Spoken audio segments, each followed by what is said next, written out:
5 oknum petugas Satgas COVID-19, masing-masing pegawai honor Dishub, BPBD dan Satpol PP, ditangkap di Treskrimum Polda Sumsel karena terbukti melakukan pungli di pintu tol Kramasan Ogan Ilir.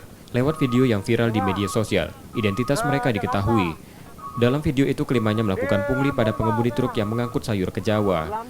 Pengemudi yang tidak memiliki dokumen, seperti sertifikat vaksin dan pemeriksaan COVID-19, dimintai uang Rp50.000 untuk syarat melanjutkan perjalanan.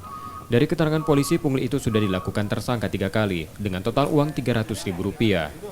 Kita akan meningkatkan pengawasan dalam setiap pelaksanaan tugas. Ini adalah perbuatan yang sangat kita sayangkan di masa pandemi yang begitu menghantam masyarakat kita dengan kesusahan. Masih ada oknum-oknum yang melakukan perbuatan yang tidak terpuji tersebut. Kita sudah melakukan pemeriksaan intensif mulai kemarin sore sampai tadi dini hari. Pemeriksaan yang kita dapat tidak ada keterlibatan dari pihak lain. Mereka bermain dalam kelompok berlima ini. 5 tersangka kini ditahan di tahanan Polda Sumsel dan terancam hukuman 5 tahun penjara. Rizky Oktora, Muklas Diferensial, Kompas TV, Palembang, Sumatera Selatan.